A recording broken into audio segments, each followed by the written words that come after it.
Muy buenos días, buenas tardes, buenas noches, gente. Bienvenido a Europa, Asia, África, América, Oceanía. Ahí están las banderas levantándose. Me gusta esa. Desánenme siempre bandera de qué país, pues yo soy capaz de decir cualquier cosa. Esta la reconozco, mi querida Argentina, campeones del mundo, señor. Bienvenidos a todos los que se acaban de conectar. Claro, nosotros llevamos 1 hora acá, pero hay gente del otro lado que estaba esperando conectarse, que decía, ¿cuándo empiezan? ¿Cuándo arrancan? ¿Qué mensaje tiene Dios hoy? Y hoy Dios nos va a hablar de un modo extraordinario. ¿Estamos listos para eso? ¿Qué dice ese cartelito? Hoy tenían que haberlo levantado, cuando estaba dando la bienvenida. No leo nada, pero dice, no es que sea corto de vista ni esté grande, ¿eh? Es que las letras son chiquitos. Ah, Dios te bendiga, pero está en inglés. God bless you, ¿no? God bless you. Es que a mí me escriben en español y yo ya el español me lo olvidé. Yo hablo muy fluido el inglés. No me creyó nadie. Muy bien. Gracias por estar, a la gente de todo el mundo, a los que se conectan, a las familias, a los que esperan, los que están ahí en la mesa del comedor, cenando por los usos horarios, desayunando en otras partes o tomando alguna infusión, pero esperando que Dios les hable. Yo te pido que aquí, como estamos en la casa, prestes mucha atención y te voy a transmitir lo que creo Dios me dijo que te diga. ¿Estamos listos? Muy bien. Durante los últimos meses de la Segunda Guerra Mundial, resulta que los británicos, que eran parte de los ejércitos aliados, bombardeaban Berlín varias veces. Y los bombarderos aliados, que también eran parte de ellos británicos, ingleses, salían de la franja aérea de Inglaterra después de haber atacado a las fuerzas alemanas, y una noche después de un bombardeo exitoso, mientras estaban yendo hacia la seguridad de su base en Inglaterra, los bombarderos de los aliados fueron atacados por un grupo de aviones alemanes. Entonces, de alguna manera, durante la refriega aérea, uno de los aviones alemanes de combate comenzó a escupir una ráfaga de balas. 5 balas certeras hicieron impacto en el fuselaje del avión británico cerca del tanque de combustible, lo cual es fatal. La tripulación se preparó para la explosión, pero el avión, la nave, no explotó. Vieron que había combustible derramándose por los agujeros de las balas, pero no hubo ninguna explosión. De manera que volvieron a la base a salvo.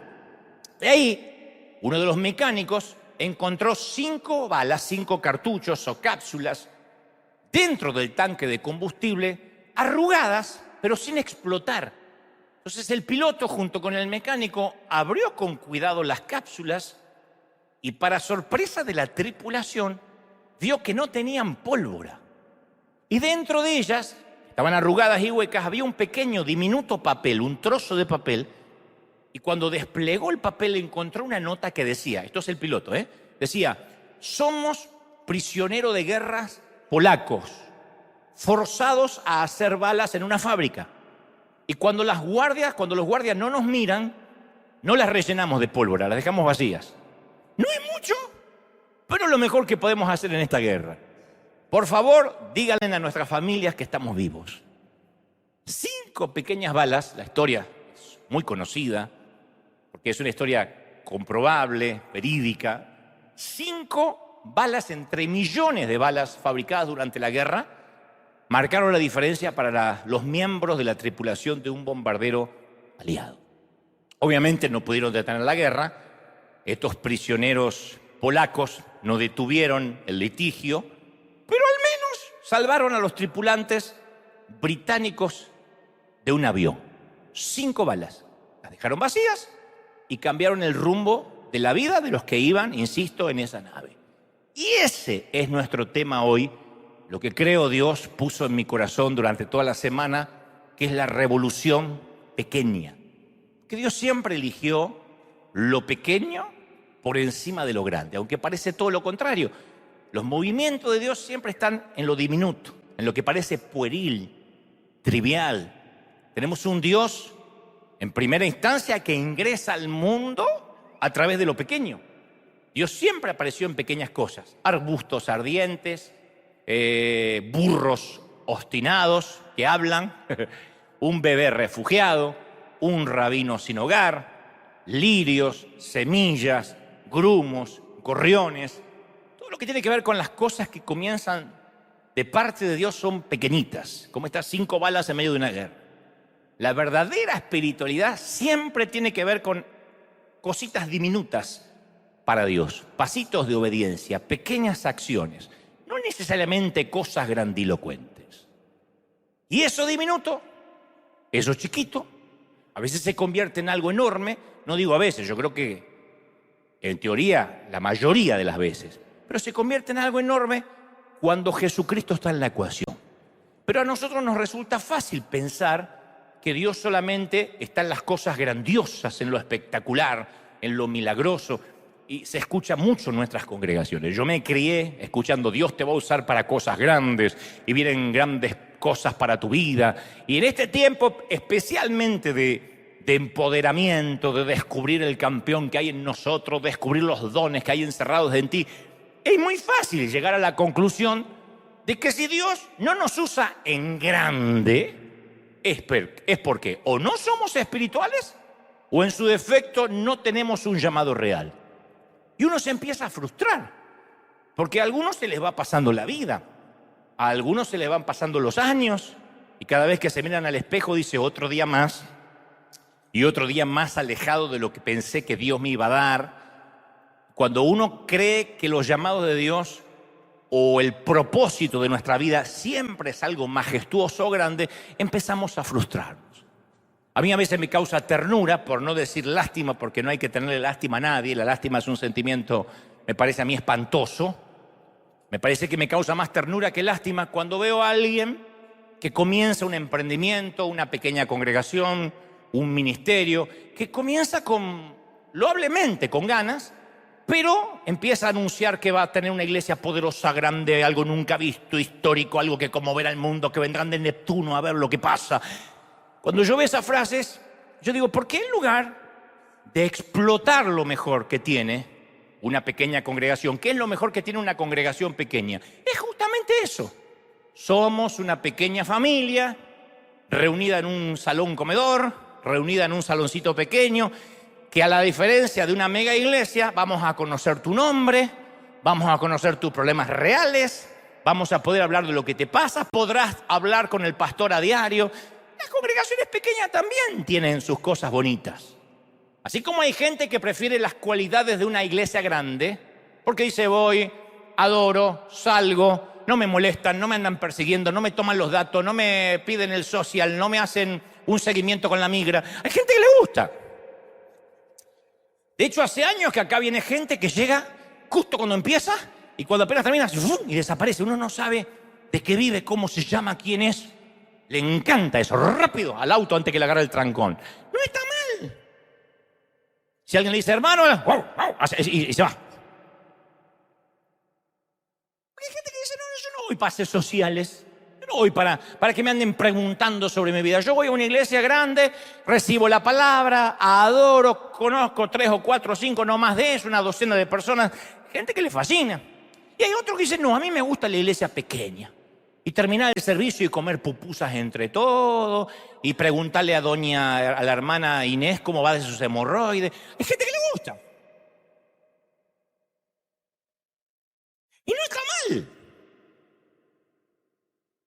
Yo me acuerdo cuando nos reuníamos en un pequeño teatrito de la Catedral de Cristal, y me acuerdo que le decía: acérquense, porque éramos pocos, acérquense, acérquense. Vamos a hablar como si estuviéramos en casa. Así comenzó River, que no se llamaba River en ese entonces. Pero decíamos: venga, vamos al frente, vengan acá. O sea, yo no le predicaba a un estadio, sabíamos que éramos pocos, qué sé yo, 50, 60 personas, líderes. Decíamos: vengan acá al frente, y hacíamos una reunión más íntima y platicábamos y hablábamos, no había tanta formalidad. Pero a veces el deseo de los líderes de ver algo grandioso, aunque tengan a veces adelante 10 personas, gritan con un micrófono desaforadamente, proclaman que tienen un mover nunca antes visto, por esa necesidad de que tengo que tener algo grande. Y a veces no es grande, es un pequeño comienzo, como todo. Para tener algo grande uno tiene que comenzar chiquito. Nadie empieza desde lo grande. Y como me dijo alguna vez un viejo rabino allá en Israel, si el enemigo no puede robar tu alma, va a tratar de mantenerte ocupado diciéndote que solo naciste para cosas grandes. Entonces nunca hacemos cosas pequeñas, o al menos que las consideramos como tal, puesto que nos estamos reservando para eso grande. Y lo grande se tarda, no viene, porque lo grande no viene sin pasar por lo pequeño primero. La tierra prometida no llega sin el proceso, sin el desierto. Y la vida espiritual no es un éxito rimbombante. Por mucho que eso se predique desde los congresos, tras los púlpitos. La vida cristiana no es un éxito tras otro y gente que vive eufórica. La vida cristiana es una vida de fidelidad, de obediencia, y no es fácil. Eso no es para cualquiera. La obediencia, pequeños pasitos de obediencia. Servir también es obedecer. Obedecer es servir. A veces nos dicen, este es tu sitio por ahora, y nos toca en un lugar donde no nos gusta. Ese pasito de obediencia prueba nuestro carácter. Pero uno sueña con lo grande, con lo rimbombante. Entonces uno a veces, insisto, ve ese síndrome en algunas congregaciones. Esto no es a desmérito de las iglesias pequeñas, todo lo contrario. Nosotros fuimos pequeños también. Lo que estoy diciendo es que cuando uno es pequeño. Y tiene que hablar en pequeño, tiene que saber que no está ante un estadio, que no es necesario gritar, que no es necesario ni siquiera un micrófono, ni amplificar la voz, porque son 10, porque se escucha. ¿Quién se pone un micrófono en la casa para hablar? ¿Alguna suegra que quiere gritarle al yerno? Después no. Pero eso viene de un síndrome que es, quiero tener algo grande ya. Quiero que esto sea explosivo ya. Y si esta zarza no arde, la voy a encender con una cerilla, con un fósforo, hasta que arda. Pero no funciona así. Entonces, como Dios sabía que nosotros nos íbamos a deslumbrar con lo grande, esa es la razón por la cual Jesús relató parábolas como la oveja perdida, la moneda perdida, el hijo perdido, la semilla de mostaza, el grumo de levadura. Porque Jesús estaba tratando de decirnos algo. ¿Qué? Que la vida espiritual es una vida diminuta, llena de decisiones pequeñas todos los días.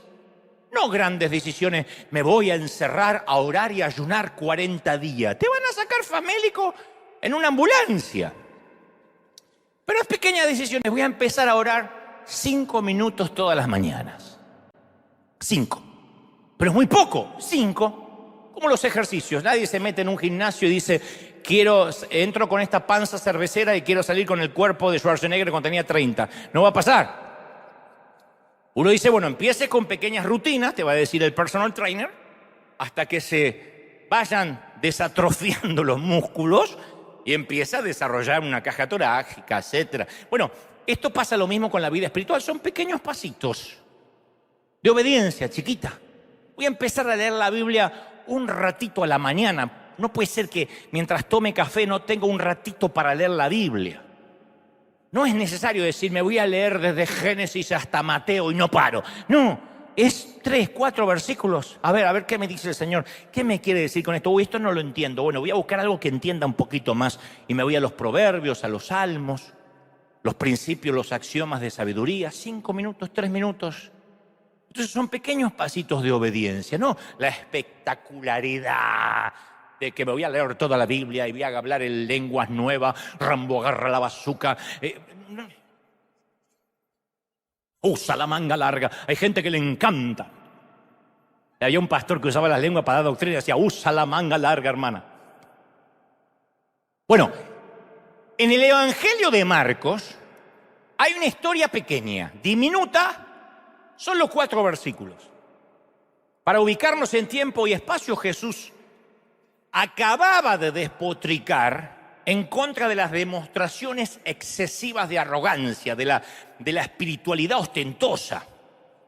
Y en cuanto termina su acalorada crítica, Jesús, acerca de los que quieren justamente que noten su piedad, se fija en una mujer que nadie se apercibe. Jesús reconoce la inequívoca apariencia de la pobreza.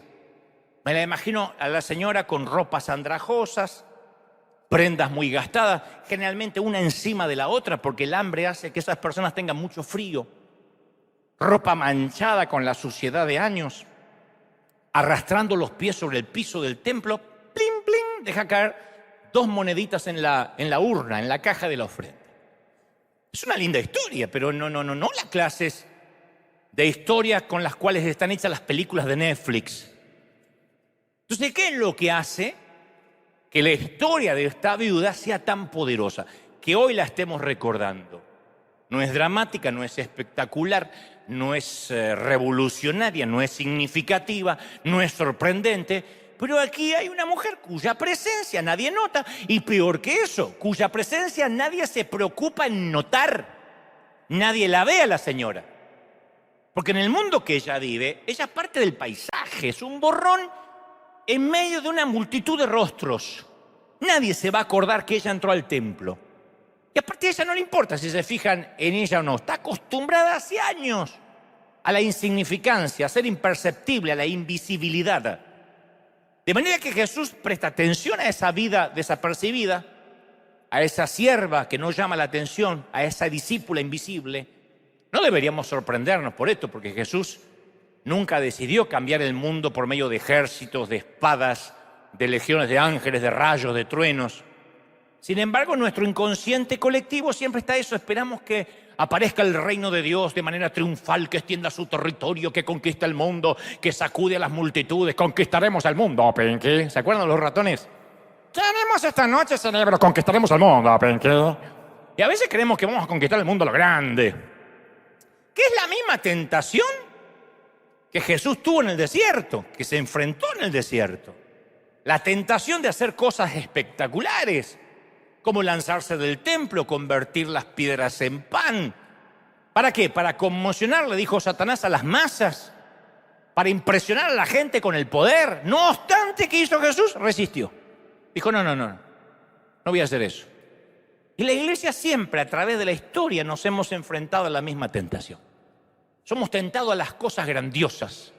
A mí me escriben en las redes, prepárate, Dante, porque algún día voy a compartir escenario contigo. Prepárate porque Dios me dio las naciones. Muy raro me encuentro que alguien me escriba y me diga, quiero que ores por mí porque sirvo en algo pequeño en la congregación, pero como estoy obedeciendo, sé que Dios va a recompensar esta fidelidad. No, siempre voy a ganar un Grammy, voy a tener éxito, me cierro los ojos y me veo entre las multitudes. Siempre es lo grandioso. Pero yo he descubierto que a medida que el reino se hace cada vez más pequeño, más nos apoderamos del mundo, cuando más pequeños somos.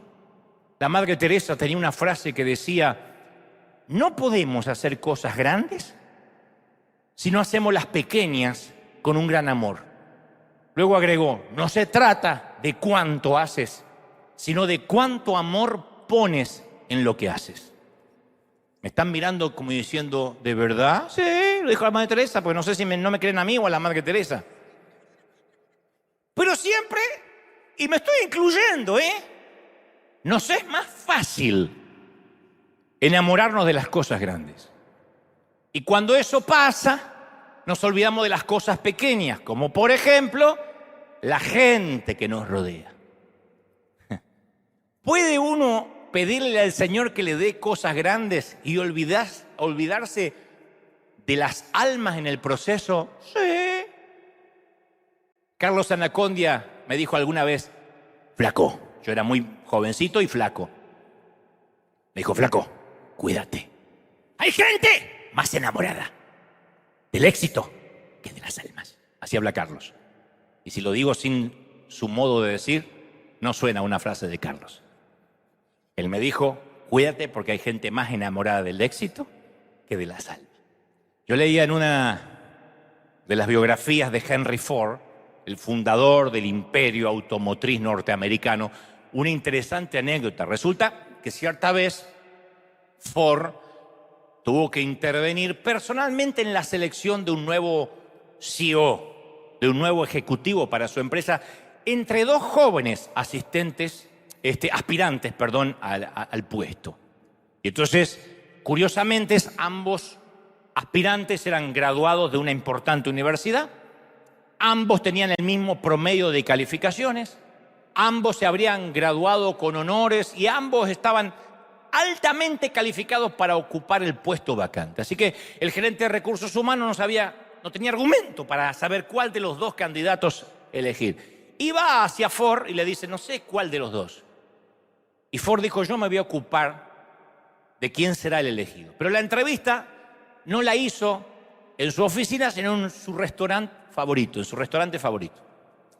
Así que ambos aspirantes quedaron sorprendidos, halagados que semejante empresario los invite a aquel lugar. Y al terminar la cena, ya fuera del restaurante, el señor Ford le dijo a uno de ellos, estás contratado. Y le agradeció al otro por haberse postulado, pero le indicó que no iba a contar con él, que se quedaba con su amigo. Y entonces el joven rechazado le preguntó al magnate de los autos, señor Ford, durante la cena nunca hablamos de ingeniería, nunca hablamos de ventas, nunca hablamos de las tendencias del mercado. ¿Me puede decir por qué tomó la decisión de contratar a mi amigo y no a mí si hablamos de cualquier cosa? Y Ford le contestó, la razón es que tu amigo le prestó atención a los meseros, le dio las gracias por pasarle la carta, el menú, pidió por favor un vaso de agua. En cambio, para ti los meseros fueron invisibles. ¿No te diste cuenta quién te atendió? Solo fuiste atento y considerado conmigo y no con los meseros. Y el líder que yo estoy buscando no debe ver solamente la jerarquía y quedar bien con los de arriba. Tiene que ver al ser humano común. Por eso él fue contratado y tú no. ¡Auch! Eso duele. Uno de ellos solo quería agradarle a Ford y le importaba 3 cuernos. ¿Quién le estaba trayendo el agua? ¿Quién era la persona que se acercaba a traer el menú? Entonces no podemos pretender ser usados por Dios para cosas grandiosas si ignoramos al que tenemos al lado. No me digas que alguien ama a Dios y tiene problemas con todo el mundo. Es imposible. No puede alguien amar a Dios que no ve y llevarse pésimo con los que ve.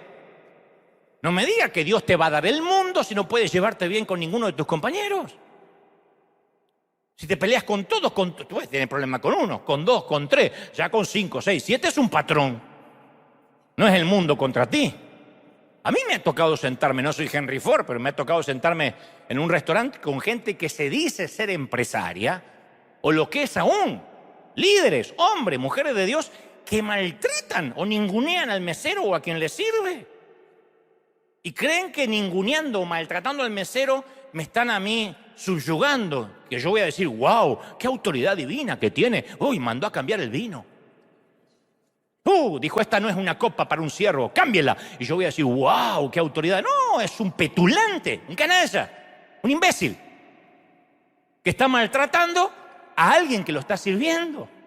Y Jesús dijo, yo no vine para ser servido, yo vine para servir. O sea, está maltratando al Señor. ¿Cómo va a decir que tiene un llamado a las naciones si maltrata al que lo está ayudando? Y Jesús tuvo un especial cuidado por la gente insignificante. De hecho, utilizó metáforas insólitas para referirse al reino de Dios. Usó la levadura, por ejemplo, que los judíos no eran muy fanáticos de la levadura, porque era la misma metáfora que Jesús, recuerden, usó para describir la arrogancia fariseica infecciosa. Él dijo, cuidaos de la levadura de los fariseos. Así que para quienes no les gustaba la imagen de la levadura, Jesús expresa, está bien, les voy a dar otro ejemplo. El reino de Dios es como la semilla de mostaza. ¿Se acuerdan? Dijo Jesús, el reino de los cielos es como la semilla semejante a la semilla de mostaza que un hombre tomó y sembró en el campo. La cual a la verdad es la más pequeña de todas las semillas, pero cuando crece es la mayor de las hortalizas. De tal manera que vienen las aves del cielo y hacen nidos en sus ramas. Esa es la metáfora que Jesús usó. Y Jesús usó también este ejemplo. Dijo, el reino de los cielos es semejante a la levadura que tomó una mujer y escondió en 3 medidas de harina hasta que todo fue leudado. Esta historia está en Mateo 13:31. Entonces los tipos estaban sorprendidos por las metáforas. Los primeros lectores del Evangelio captaban estas imágenes de la parábola porque conocían los grumos de levadura. Ambos son pequeños. El primero, la semilla de mostaza es el tamaño de una peca. Y se necesitan 750 de esos para tener 1 gramo. Y los grumos de levadura no son mayores que la yema del dedo pulgar. O sea, sin embargo, un diminuto grano de mostaza, dijo Jesús, puede germinar y echar frondosas ramas para dar refugio a una bandada de pájaros. Y una pizca de masa fermentada puede proporcionar 3 comidas diferentes diarias para 40 personas durante varios días. El Señor dijo, así funciona el reino.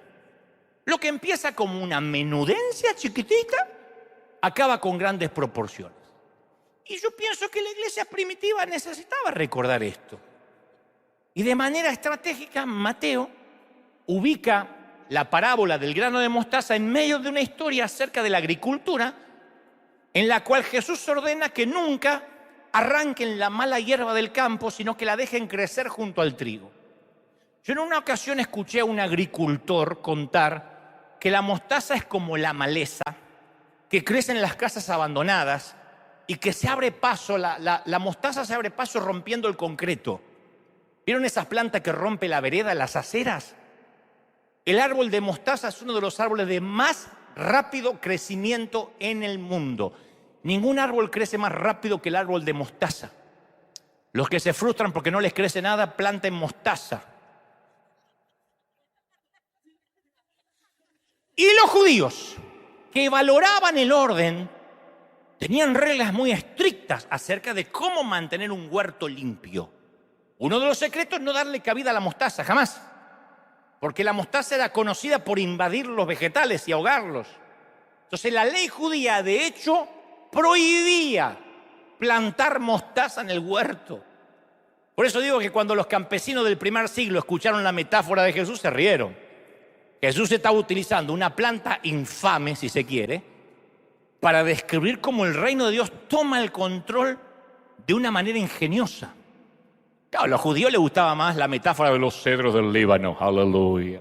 Somos los cedros del Líbano. Yo tenía un pastor alemán que cantaba eso siempre. Somos el cedro del Líbano, decía el alemán. Todos decíamos, Heil Hitler. Amén.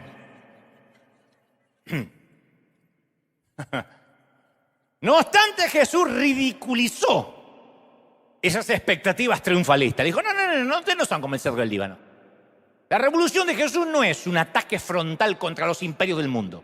Es un contagio sutil. Una vida a la vez. Un alma a la vez. Ahora te voy a contar otro secreto. En los días del Imperio Romano, la mostaza era un símbolo de poder. Dice que Darío, el rey de los persas, invadió Europa y conoció a Alejandro Magno.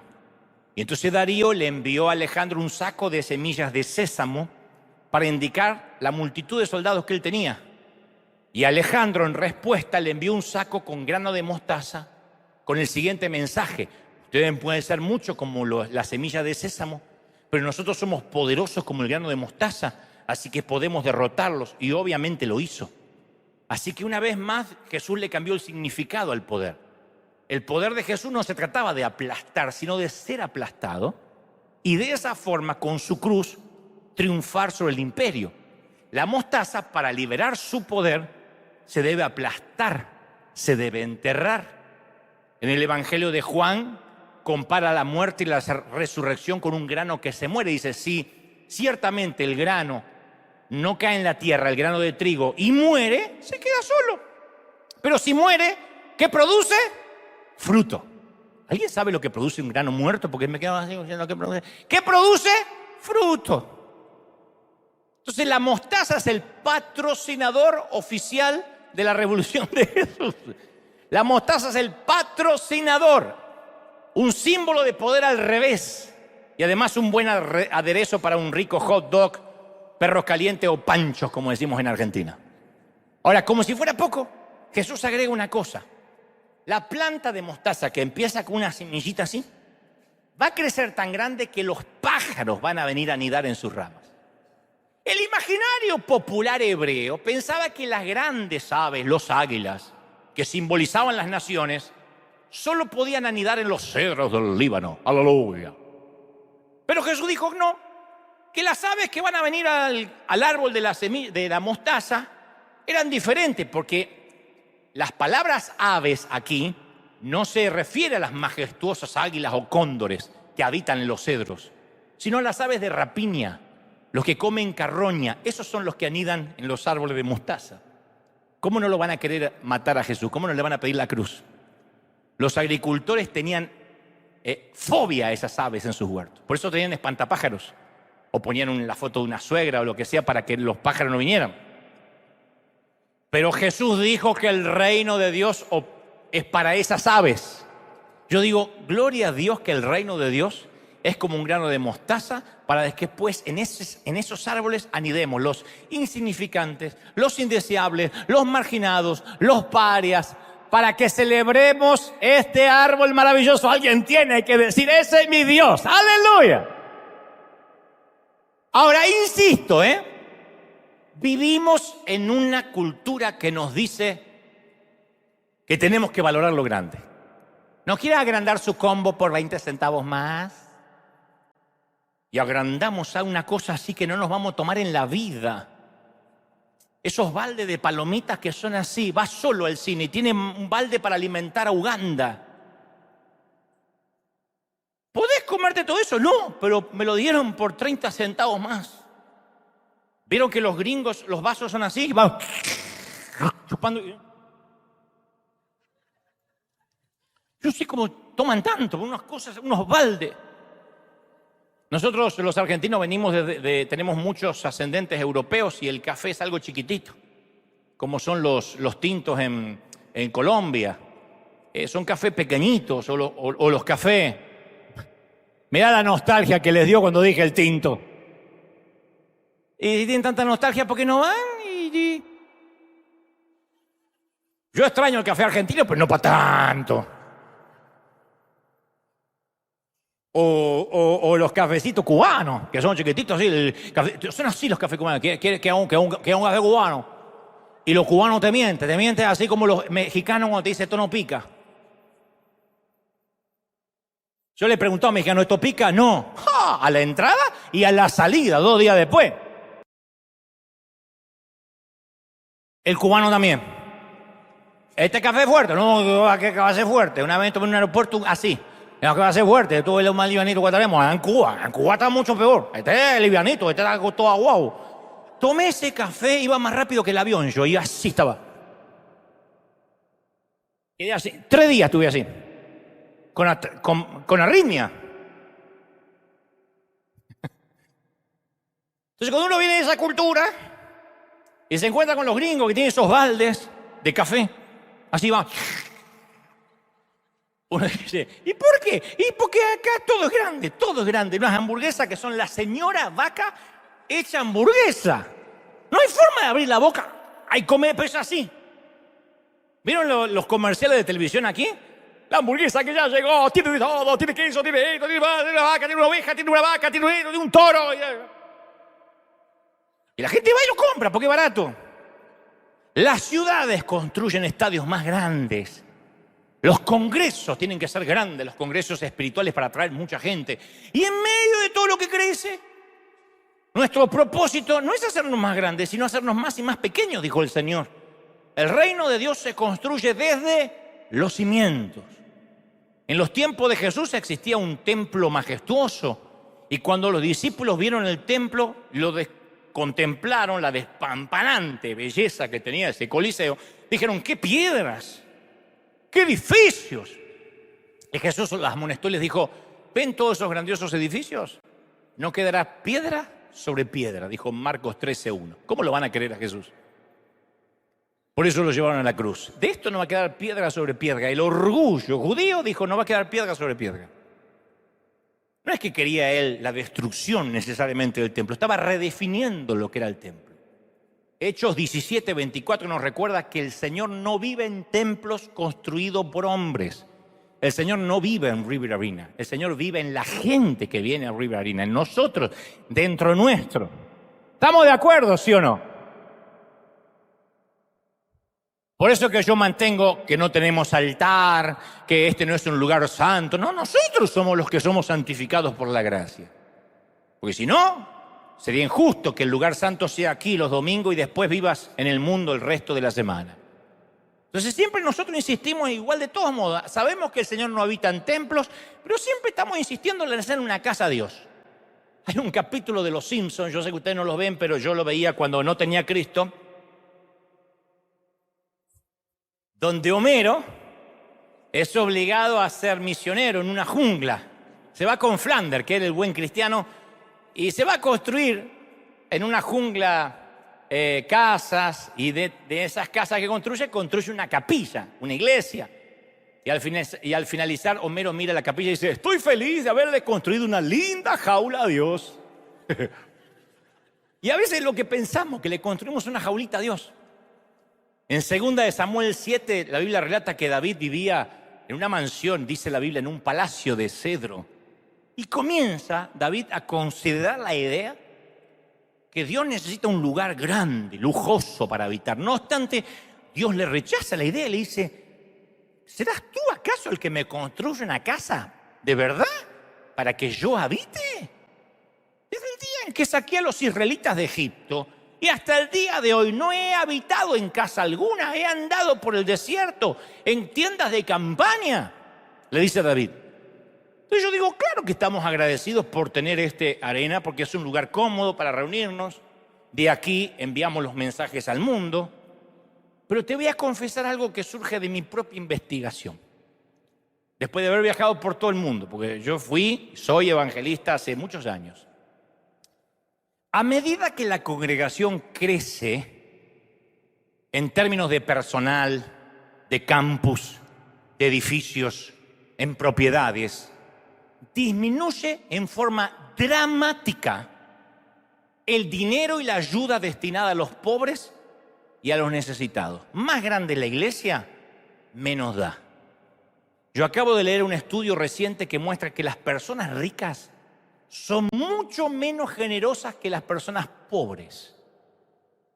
Como que el pobre o el que se siente pobre da porque dice: al cabo, no voy a ser más pobre por compartir un plato más.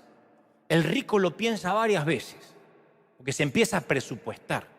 Más gana, más suben sus gastos. Y las grandes congregaciones dan proporcionalmente menos a los pobres que las congregaciones más pequeñas. Y esto se debe a que cuando uno crece mucho, también crecemos en homogeneidad. O sea, nos empieza a gustar el hecho de estar con personas que piensan como nosotros, que tengan el mismo nivel económico que el nuestro. Pasa con los barrios. Cuando un hispano gana un poco más de dinero, lo primero que quiere hacer es irse del barrio de los hispanos. ¿Por qué te vas a mudar acá? Porque estás lleno de hispanos. ¿Y vos qué sos, de Neptuno? ¿De dónde es eso? No, me voy a un barrio donde sean todos gringos, en todo caso orientales. Como que queremos salir de eso que nos identifica. Pero eso somos. Y vamos a llevar la hispanidad a donde sea. Porque va con nosotros, porque eso viaja con nosotros, eso no cambia, porque ahora nos reunimos con gente como uno, gente que tiene el mismo nivel económico. No. A mí me ha tocado conocer enormes iglesias cuyo presupuesto está invertido en mantener un enorme elefante blanco, que no saben cómo está ahí. Los profetas primitivos dirían que una iglesia que invierte millones de dólares en construir edificios, mientras sus hijos están hambrientos, son culpables de homicidio. Imagínate la escena de una familia biológica. Un padre construye una mansión y sus hijos están muriendo de hambre. No tienen ni para una pupusa. No te digo para un churrasco argentino, una pupusa. ¿A qué nivel de pobreza? Cuando vos prediques, poné el ejemplo que quieras, yo soy argentino. Imagínate un hombre que se pone a construir una mansión y los hijos famélicos. Lo internan al tipo en una institución por problemas mentales o es enviado a la cárcel en el peor de los casos. Entonces, una de las creencias subyacentes es que el dinero y las ofrendas y los diezmos le pertenecen a la iglesia, o sea, los que administran la iglesia. A veces se cree que los diezmos, las ofrendas son para mantener el estilo de vida del pastor, para mantener a sus hijos, a sus yernos, a sus nueras, a sus nietos, o sea, a la familia pastoral, y lo que sobra se invierte en agrandar el edificio.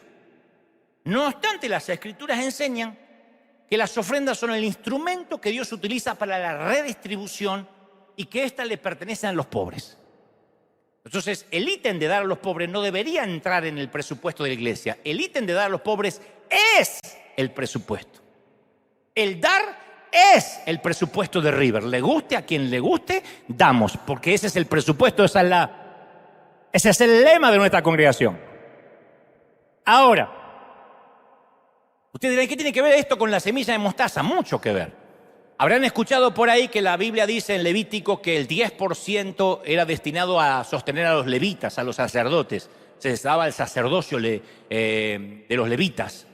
Pero no es casualidad que la primera estructura organizacional, yo solo me meto esas palabras difíciles, organizacional, de la iglesia primitiva, fue creada para asegurar la redistribución para las viudas, para los huérfanos, como relata el libro de los Hechos.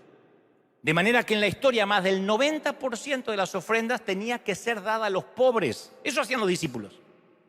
Pero vivimos en una época en que nos hemos encargado de revocar eso, de cambiar eso. Yo leía las estadísticas, en la mayoría de las iglesias el 90% de las ofrendas se utilizan empleados, en construir un campus más grande, en construir un gimnasio para los jóvenes, en construir un salón para las damas. Y termina siendo una malversación de fondos.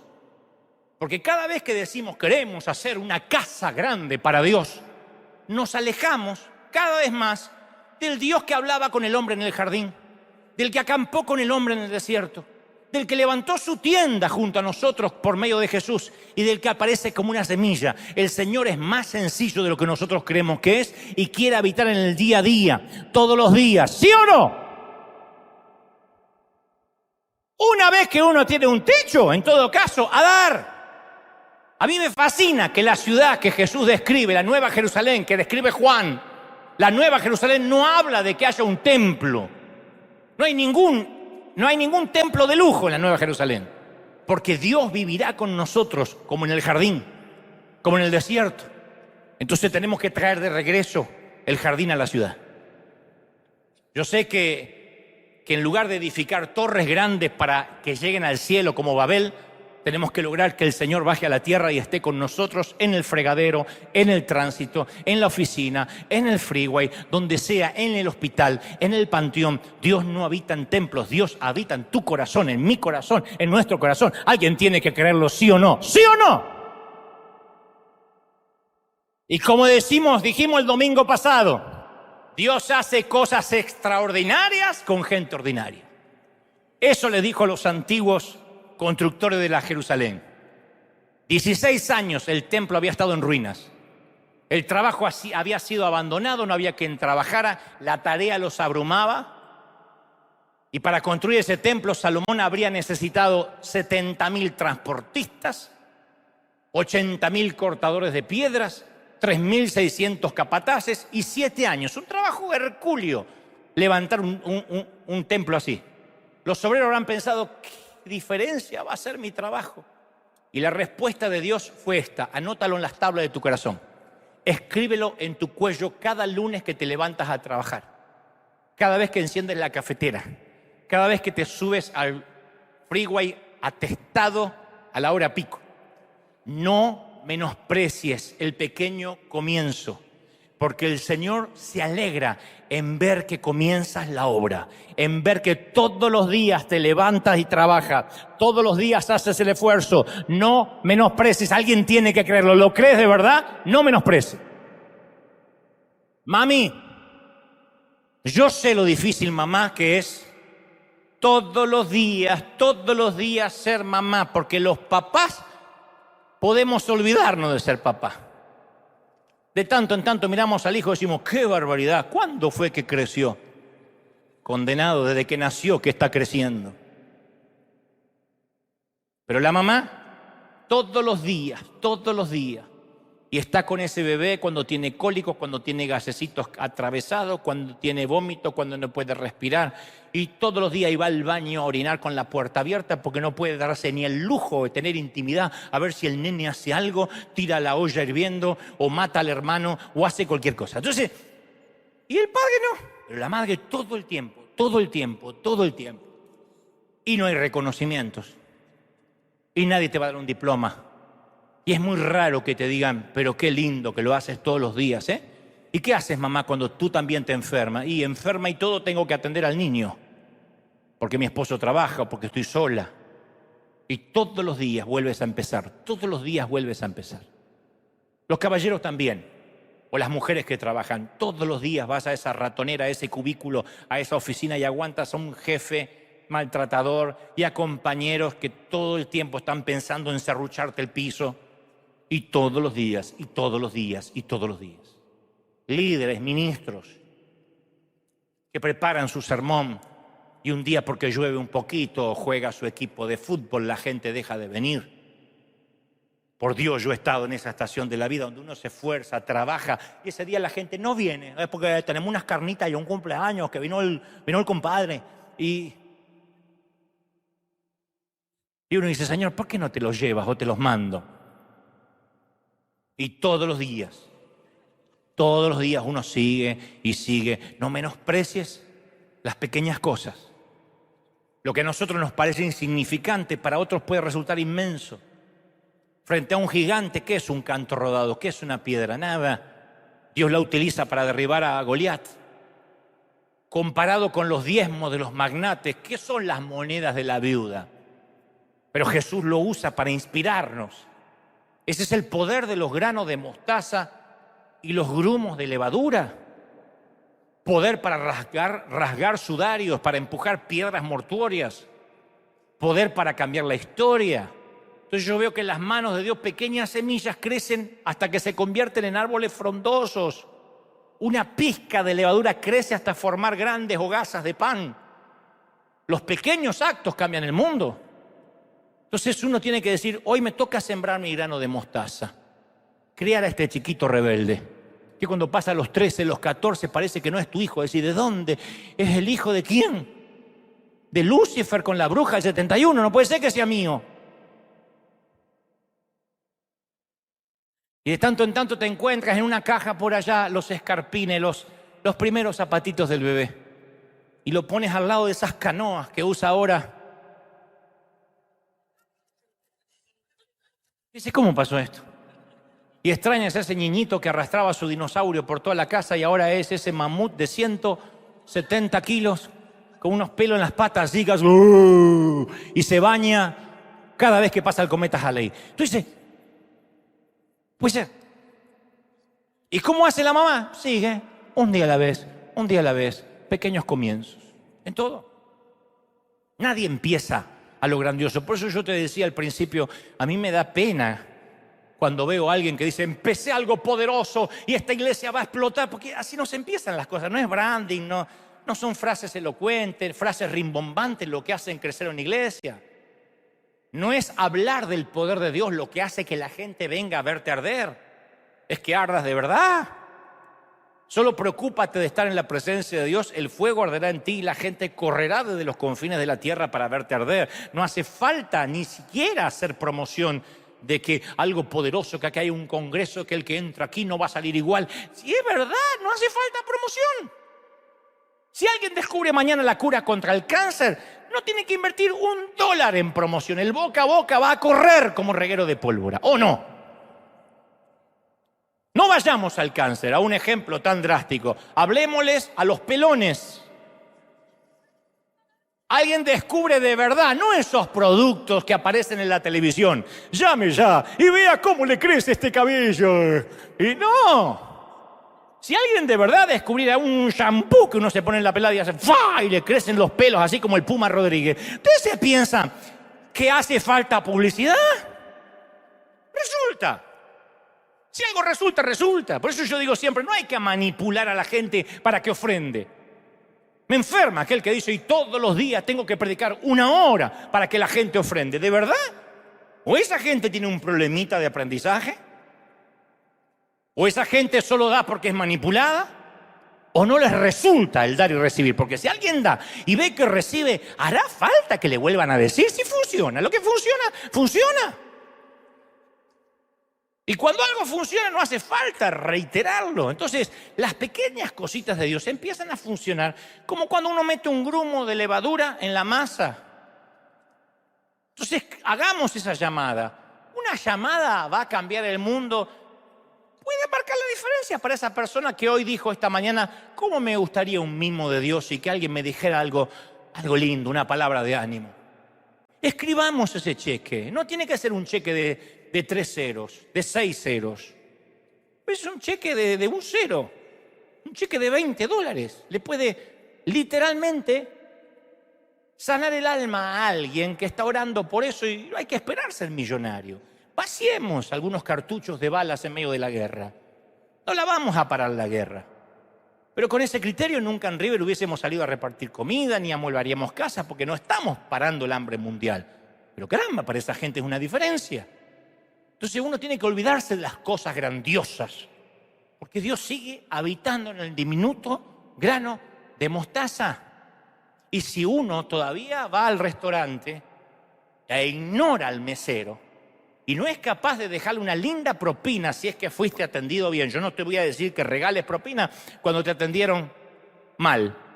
Pero si uno no puede ver a ese por el cual Cristo murió, ¿de verdad pensamos que Dios nos va a enviar a las naciones?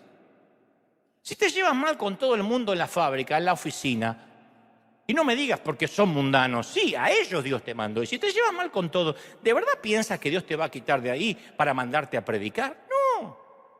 Si uno es fiel en lo poco, sobre mucho nos va a poner. Dijo el Señor, si fueron ustedes infieles con las riquezas injustas, ¿de verdad creen que vuestro Padre les dará la riqueza de los cielos? Si no puedes administrar lo poco, ¿cómo pensamos que vamos a administrar lo mucho? Entonces, ¿qué es lo poco? Lo que tenemos, lo que podemos. Invitar un café, empezar una cadena de favores.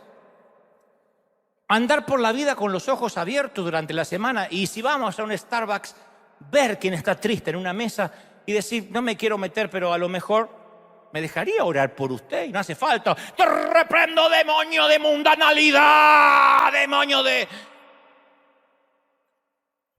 ice cream. No, ¿me deja orar por usted? Deme su nombre, quisiera orar por usted. Lo quiero invitar a la iglesia. De hecho, yo creo que en el cielo hay un museo. Creo, no tengo base bíblica para esto, pero conociendo la personalidad de mi Dios, yo creo que hay un museo para honrar los usos comunes que Dios hace, los usos no comunes que Dios hizo con lo común. Creo que en ese museo, que se debe llamar algo acorde, Bax, sí. Ustedes dirán, ¿por qué no lo puse en español? Porque esta palabra en algunos sitios no es insectos, es otra que en Puerto Rico es una mala palabra. Entonces no lo puedo decir. ¿Están pensando en cuál es? No lo puedo decir, si no ya te lo hubiese dicho. Pero Bax, la revolución pequeña debe llamarse el museo. Es un lugar que todos vamos a querer visitar. Y entramos y ahí está la cuerda de Rahab, con la que bajó los 2 espías por el muro. La canasta de Pablo que bajó por el muro. La onda de David. La quijada de asno de Sansón. Las agujas de Dorcas. Vamos a agarrar con nuestra mano la vara que dividió el mar, me imagino yo, y que golpeó la roca. Aspirar el olor del ungüento que suavizó la piel de Jesús. Vamos a descansar nuestra cabeza sobre el mismo manto que confortó a Cristo en la barca y vamos a pasar nuestra mano a lo largo del borde de la madera lisa del pesebre, suave como la piel de un bebé. Vamos a colocar nuestros hombros bajo el pesado madero romano, áspero como el beso de un traidor. No sabemos. Usted está diciendo, ¿y qué más? No sabemos si van a estar ahí. Pero estamos de una cosa sí estoy muy seguro. Esto sí, tengo base bíblica. La gente aparentemente insignificante que usó esas cosas iba a estar. Los que se arriesgaron, Rahab, que escondió a los espías. Los hermanos que sacaron de contrabando a Pablo. Los conquistadores, David, lanzando la piedra, Sansón, blandiendo un hueso, Moisés, moviendo una vara. Los que prodigaron cuidado, María a los pies de Jesús. El curioso forastero al lado de la vía dolorosa, Simón de Cirene, que cuando vio la espalda ensangrentada de Jesús y que no podía más y apenas el soldado lo llamó, dio un paso al frente, apenas el soldado lo señaló. Actos pequeños en esta gran selva cultural, apenas insectos chiquititos que hacen cositas diminutas, pero viendo la Biblia cambian toda la historia. Yo leía a un famoso autor que contaba que conoció en Hawái a una diminuta dama oriental, hombros encorvados por los años vividos, medios modestos. Trabaja como camarera en uno de los muchos hoteles que se levantan en la playa. Y cuando supo que unos misioneros, entre los que estaba este autor, estaban visitando Hawái, insistió en que entraran a su casa y les dijo, quiero que vean que yo también predico. Y cuando entraron a la casa, la dama, esta oriental, tenía una mesa enorme, llena de pintura, de pegamentos, de marcos de madera, pero la mayor parte del espacio estaba ocupado por piezas de madera talladas, como si fueran la apariencia de un libro abierto, así, como si fuera piedra que simulan un libro. La mujer les dijo que ella no sabía leer y también dijo que ella no podía dar dinero, ni era buena para hablar, pero que había aprendido artesanía y la usaba para predicar. Y su plan era simple. Tallaba un libro en la madera, de un lado ponía la foto de un amigo que la sacaba en una Polaroid, ¿se acuerdan de las Polaroid? Y del otro lado le pedía a un amigo que trabaja de camarero con ella que le escriba un versículo bíblico y se lo pegaba acá. Su razonamiento era que a la gente le encanta ver su foto. Y la mayoría de sus amigos son gente simple, que tenía pocos adornos en las paredes. Entonces esta era una manera en que le dijera, te regalo esta foto tuya con estas letras aquí. Era una manera de que tengan un versículo en sus paredes donde lo iban a ver diariamente. ¿Daría resultado esto? Uno nunca sabe. Pero Dios usa pequeñas semillitas para recoger grandes cosechas. Él viajó en lomo de asno, ni en corcel, ni en carroza. Él viaja en simples burros. Sería lindo que le mires a alguien y le diga, él viaja en burros. Él viaja en burros. Aquí le tienen el gran burro parlante hablándoles. Y esta dama oriental terminó diciéndole a los misioneros, si al menos uno de estos versículos al lado de la foto le cambian la vida a uno de mis amigos, yo me voy a sentir honrada toda mi vida que mis humildes regalos puedan ser usados por un rey. Entonces ningún sembrador sabe la magnitud de su cosecha. Pero nos vamos a sorprender si en el Museo del Cielo, junto a la onda de David, la vara de Moisés y la soga del burro, nos encontramos con un libro tallado de madera, con una foto y un versículo hecha por la mano de una chinita invisible de alguna pequeña isla de Hawái. Porque Dios usa esas pequeñas cosas, los pequeños detalles. Y yo digo, por esa razón, es que a veces el instrumento que transforma una vida está ahí y no lo estamos viendo porque estamos esperando cosas grandes. Tal vez mientras le cambias el aceite del motor a tu cliente, podrías dejarle un folleto o una invitación a la iglesia, un pequeño librito en el asiento y diga, eso va como regalo de la casa. ¿Cambia el mundo eso? ¿Es al estilo Billy Graham? No. Pero bien podría eso ir al museo de los cielos. O quizás te toque cuidar niños en una guardería, en un daycare. Y todas las mañanas oras por ellos. En silencio, o les enseñas algún principio bíblico. ¿Quién sabe? Alguno de esos niños podría ser un adulto que sí cambie el mundo mañana. O tal vez él es albañil o constructor. Y tus compañeros te ven cada mañana.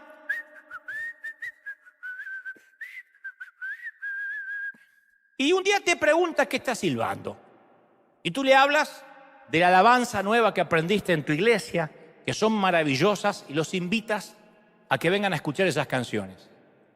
No son formas grandiosas de predicar, como nos gustan los predicadores poner en las redes, que conquistamos las naciones. Nosotros siempre queremos 5 estrellas, titulares, títulos. Pero algo me dice que por cada héroe visible existen docenas que están en las sombras.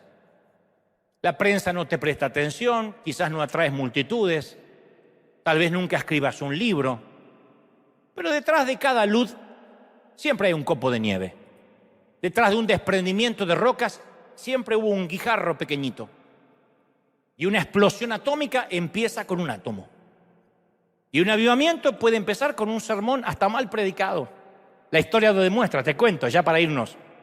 John Eaglen nunca predicó un sermón en su vida. John o Juan Eaglen. Es más, no porque no quisiera hacerlo, sino que nunca tuvo la necesidad de hacerlo. Es diácono, ujier. Pero una mañana lo hizo. Resulta que la nieve cubrió de blanco toda la ciudad de Colchester, Inglaterra, y cuando se despertó esa mañana de domingo de 1850, dijo, me quedo en casa si esto no se puede ni salir. ¿Quién va a ir a la iglesia en medio de semejante condición climática? Pero cambió de parecer, dijo, bueno, después de todo soy el diácono, aunque sea voy a abrir. Y si los diáconos no iban, ¿quién va a ir? Dijo, voy a ir. De modo que se calzó las botas, se puso el sombrero, una chaqueta abrigada y caminó las 6 millas hasta la iglesia metodista. No fue el único miembro que consideró la posibilidad de ir. Fueron poquitos. Él fue como encargado. 12 miembros fueron. 12 personas y un visitante, 13. El pastor no vino porque estaba atrapado en la nieve. Y alguien sugirió, ¿por qué no nos volvemos a casa? Y Iglen dijo, no, llegamos hasta acá, va a haber un servicio, aunque sea cortito. Habían llegado hasta ahí, tengamos una reunión, nada más, aparte había una visita. Un nene de 13 años, esa era la visita. ¿Y qué iba a predicar? Y Iglen era el único diácono, así que le tocó a él. Fue el peor sermón de la vida, 10 minutos duró. Daba vuelta, divagaba, no destacó ningún punto, no tenía nada en especial. Hizo un desastre, una ensalada. Y al final miró al niño visitante y le dijo, ¿quieres aceptar a Cristo, niño?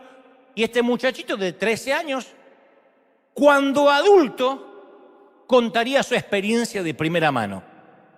Diría, en ese invierno me metí en la capilla solo porque había tormenta de nieve, tenía frío y quería orinar. Me estaba por ir y una dama me invitó a sentarme, así que por gentileza me quedé y entonces escuché a un tipo que predicó espantosamente 10 minutos.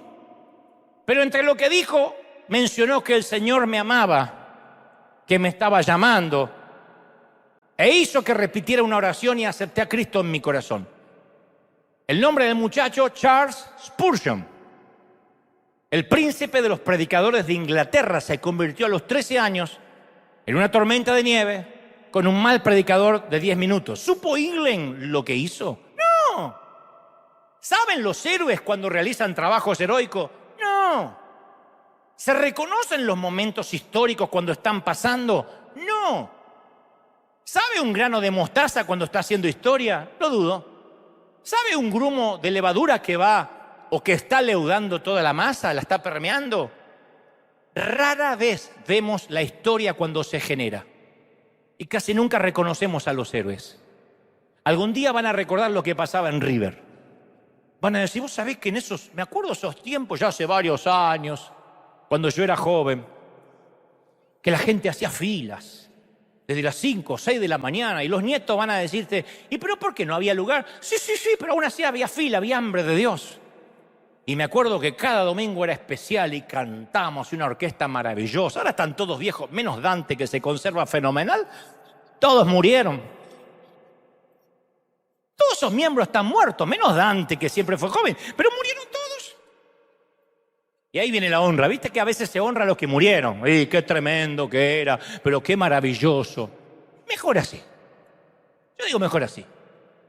Porque si nos enteramos de cómo Dios nos usa, no sé, a mí se me da que nos vamos a llenar de orgullo. Y apenas nos llenamos de orgullo, somos tan canallas que ya empezamos a hablar de que estamos para cosas grandes y ya no estamos para pequeñeces. Así de imbéciles somos, no ustedes, los del otro servicio y este servidor. Así. Apenas nos destacan de que estamos haciendo historia y que lo pequeño importa, y bueno, ya no estamos para cosas pequeñas. Yo ya pasé por eso y ya queremos algo grande. Y nos olvidamos que las pequeñas elecciones, los pequeños actos de obediencia a Dios, chiquititos, a veces no parecen mucho. Pero cada pequeña contribución que hacemos para su reino es tomada en cuenta, recordada en los cielos. Cada pequeña consejería, cada vez que oras por alguien, cada vez que das una sonrisa, un abrazo sincero. Hay gente que no se olvida de un abrazo sincero y dice, me cambió la vida, nunca me habían abrazado así. Hace poco lo dijo un artista que vino aquí que dice, hace años que nadie me abraza como me abrazó este muchacho. Esas cosas pasan, un abrazo. Diminutos grumos, pequeñas semillas insignificantes, insectos. Pero a medida que el reino de Dios se hace cada vez más pequeño, más nos apoderamos del mundo desde dentro. Y nunca olvidemos que la semilla de mostaza es el patrocinador oficial de la revolución pequeña de Jesús. Eso somos, pequeños gigantes haciendo cosas donde no nos ven. Ese es el mayor anhelo que tenemos como líderes, como pastores, que cada uno de nosotros dé lo mejor de sí donde Dios te haya puesto, en el lugar que te haya plantado. Si viene lo grande, bienvenido. Si no viene lo grande, el camarero es una buena opción para comenzar. El que está en el café en la mesa de al lado, el que vemos que no puede, no le alcanza para comprar una Biblia, aquel que en el mercado vemos que está meta a buscar precios y tiene 3 chiquitos, 4 chiquitos alrededor y la mamá busca precios y saca y pone dentro del carrito porque nos damos cuenta, si vamos con los ojos abiertos, que esa mujer está haciendo malabares para poner comida en la mesa. Entonces no hace falta amueblar casas, no hace falta tener presupuestos millonarios, no hace falta decir, bueno, es que nosotros no somos River, nosotros no vemos salir dólares de los grifos. Nosotros tampoco, Los que vivimos acá sabemos que los dólares no salen del baño. Hay que trabajar, y duro.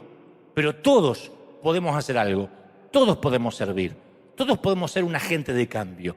Y sé un grano de levadura, un grumo de levadura, un granito de mostaza. Te invito a una revolución, gente. ¿Están conmigo, sí o no? Te invito a una revolución pequeña con cambios grandes. Dale un aplauso grande al Señor de señores, al Rey de reyes. ¡Aleluya! Si crees que Dios habló hoy. Ahora si te pusiste de pie, que se escuche de verdad ese aplauso aquí en casa, en los 5 continentes. El Señor ha hablado hoy. Bendito sea el Rey. ¡Wow! ¿Cuántos reciben esta palabra? Díganme amén.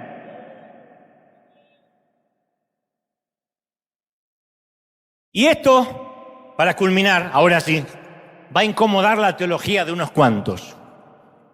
A pesar de que yo estoy aquí cada fin de semana y hago giras, dando conferencias, me he dado cuenta en los últimos años que es fascinante cómo uno de lejos puede impactar, pero de cerca uno afecta.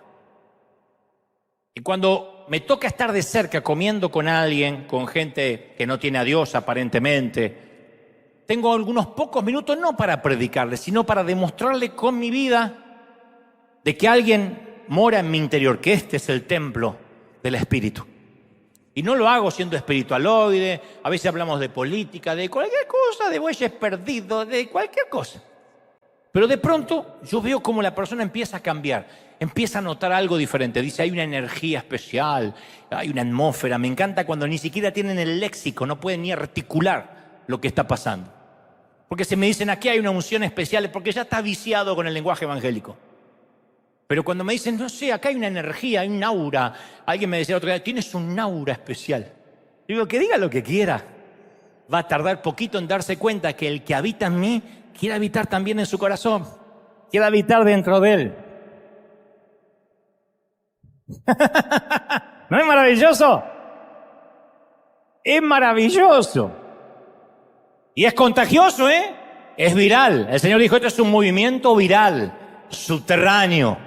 Cree en mí. Pobres los seguidores de Nabucodonosor y los babilonios que pensaban que estaban tomando cautivo a algunos muchachos. Sadrach, Mesach, Abednego, Daniel o Belsasar. Pobres que pensaban que estaban tomando cautivos cuando lo que Dios estaba haciendo es meter 4 topos o unos cuantos topos dentro de Babilonia y desde dentro, así infiltrados, tomar cautivo toda Babilonia. Metió 4 muchachos que parecían que vestían igual que los de ahí, hablaban igual que los babilonios, pero al cabo de pocos meses el rey terminó diciendo, yo les digo a todo el mundo que no hay Dios como el Dios de Daniel, no hay Dios como su Dios. ¿Alguien quiere esa declaración? Que alguien diga amén. No hay Dios como el Dios de la gente de River. ¿Tú lo crees? Vamos a orar. Primero voy a hacer lo que hizo Eaglen. en la iglesia metodista. Puede que haya aquí alguien de 13 años, de 40, de 70, de 80, que está por primera vez. Y quién sabe, quizás tocando a esa gente, algún día estemos tocando una multitud. Así que repite conmigo esta oración. Di: Señor Jesús, entra en mi corazón. Perdona mis pecados. Gracias por la cruz, por resucitar, por darme vida eterna. Gracias, Señor. Te recibo como mi Salvador. Fuerte di: anota mi nombre en el libro de la vida. Y ahora sí, levanta las manos y vamos a orar todos juntos. Vamos a clamar. Para aquellos, como dije el domingo pasado, que están frustrados porque eso grande, esa profecía que te dieron no se cumple. El Señor me dice que te recuerde: yo me regocijo en los inicios pequeños. Comienza. Da un primer paso de fe. Escribe unas líneas, redacta un blog, llama por teléfono, escribe un cheque. Todos los días puedes hacer la promesa a Dios que no tirás a la cama sin haberte asegurado que trataste de cambiarle la vida a una persona. ¿Me oíste? No una multitud. Ya no pidas estadios. Dile: Señor, dame una persona al día. Una. En el café por la mañana, en la tienda, en el mercado, en el colegio, donde vaya, en el club, donde vaya, yo quiero cambiarle la vida a una persona. Y al final del año le habrás cambiado la vida a 365 gentes. Eso es una gran congregación. Y en 10 años habrás alcanzado casi a 4.500 gentes. Eso es una multitud. Y algún día esos tótems estarán allí en el Museo de los Cielos, del día que escribiste un cheque, que hiciste una llamada, que diste un abrazo, que diste una palabra de aliento, que enviaste un versículo. Vamos, levanta las manos y comienza a clamar conmigo. Yo siento que algo nuevo empieza a liberarse aquí, en el resto del mundo. Vamos a iniciar una cadena de favores. Hay de los que van a decirte: eso no cambia vidas, pero el Señor me dice: estuve hambriento, estuve en la cárcel, estuve en el hospital, me diste de comer, me visitaste, estuviste conmigo, estuviste allí. Por cuanto lo hiciste por mi pequeñito, lo hiciste por mí. No te olvides de eso. Levanta, Señor, una generación que llegue hasta los confines de la tierra, una generación de gente solidaria, dadivosa. Gente que aprenda a dejar su lugar en la fila. Gente que no esté apurada si se trata de cambiar una vida. Dios me dice que eso viene, que eso comienza. He aquí, yo te he llamado con propósito. ¿Saben por qué voy a orar ahora? Por las mamás. Lo he sentido muy fuerte, por las mamás que hacen ese enorme trabajo casi anónimo de crear, de fregar, de lavar, de planchar. Y muy pocas veces... Yo sé que hay papás que también crían solos a los hijos, pero especialmente a las mamis. Yo quiero orar por ellas, las mamis, las abuelas, las que crían hijos, para que el Señor sepa de parte de Dios que Él conoce tu esfuerzo, tu trabajo, que Él te ve, que Él te sostiene. Hija, que yo estoy ahí, dice el Señor. Tú estás poniendo hombres y mujeres de bien en la cultura. Tú estás poniendo adultos en el futuro y los estás criando con principios. Y has renunciado muchas veces a viajes, has renunciado a tantas cosas por ellos. Estoy orando ahora, estoy clamando ahora por los que tienen trabajos aparentemente comunes. Estoy orando por aquellos que trabajan de carpinteros, como mi papá, de plomeros, de handyman, de jardineros, y dicen: no hay nada espectacular en lo que hago. Dios me dice: yo te envié a esa casa, yo te envié a ese hogar, y en breve voy a abrir caminos para que hables. Y recuerda, no condenes, recuerda, no amenaces, solo da amor. Ama, y la gente vendrá a los pies de Cristo y querrá tener eso que tienes. Otros van a tener que simplemente silbar cuando trabajan y demostrar un gozo por hacer un trabajo que es bastante sucio. Demostrar una alegría por un trabajo que ensucia las manos, encorva la espalda y te hace sudar. Pero eso estará marcando un testimonio para alguien. Hay gozo, hay felicidad en los pequeños comienzos. Hay gozo en los pequeños comienzos, dice el Señor. No menosprecies los inicios. Estoy orando por las pequeñas congregaciones ahora. Estoy orando por los que están empezando iglesias. Mi querido pastor, te voy a dar un consejo que no me pides. Pero si estás oyendo este mensaje es porque Dios quiere que te diga esto. Bendice el pequeño comienzo. Ya no tienes que gritar, ya no tienes que ser ampuloso, solo abrázalos. Y vendrán de a miles porque la gente necesita afecto, la gente necesita ser conocida. Abrázalos y diles que vas a ser un padre, que conocerás sus nombres, que conocerás sus teléfonos.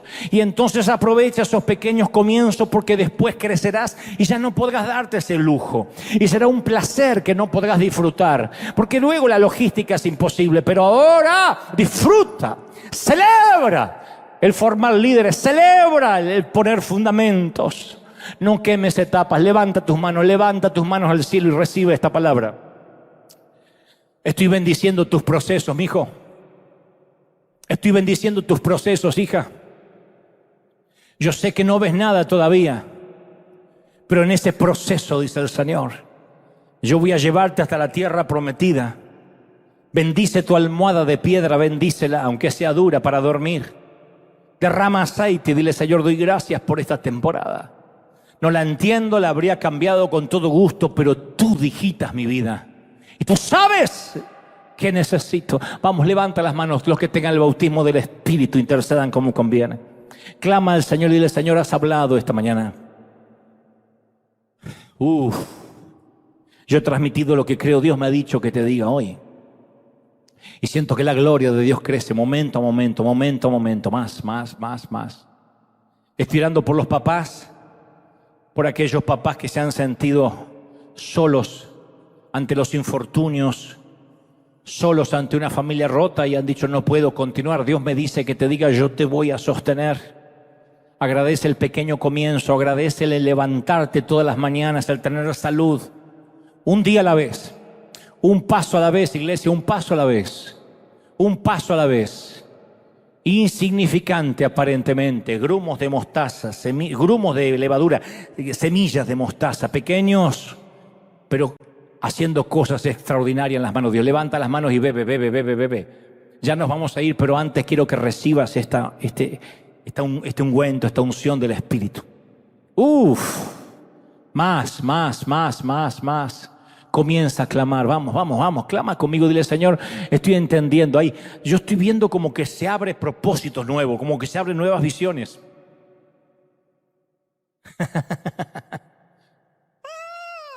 No sabes lo que Dios puede hacer con una pequeña piedra, David. No te imaginas lo que Dios puede hacer con tu pequeño don. No te imaginas lo que Dios puede hacer con alguien que sabe tallar o escribir o dibujar o pintar o contar o abrazar. Y no sabe lo que Dios hace con la gente que sabe escuchar. ¡Wow! ¡Caramba! Vaya don que escasea. Gente que sabe oír. Dios te bendice, Dios te lleva, Dios te eleva. ¡Aleluya! Dale un aplauso al Rey, dale un aplauso al Señor de señores.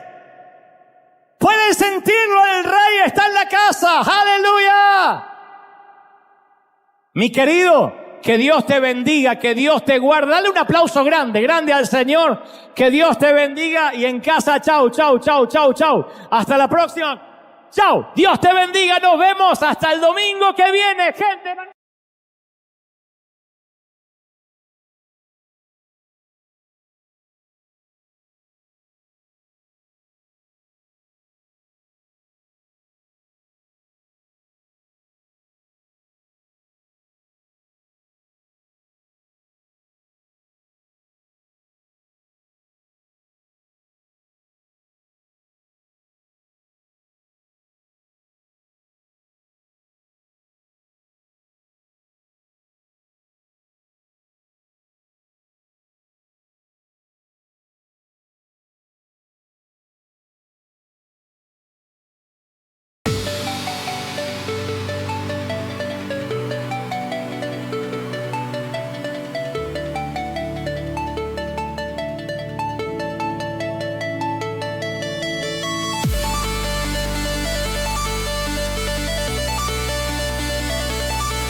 Everything I used to live for faded slowly out of sight.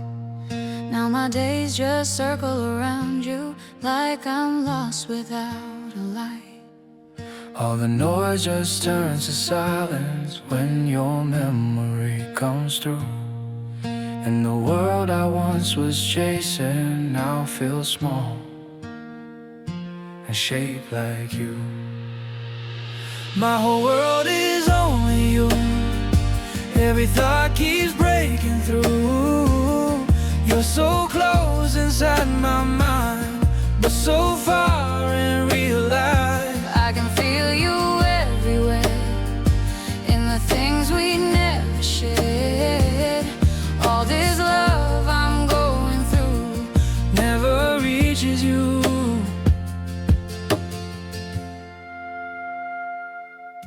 Every image feels so real now, like you're standing next to me. But the truth is in the silence, you were never meant to see. My whole world is only you. Every thought keeps breaking through. You're so close inside my mind, but so far in real life. I can feel you everywhere, in the things we never shared. All this love I'm going through never reaches you. If you felt it for a moment, would it change the way you stay? Or would I still be the shadow that just fades away?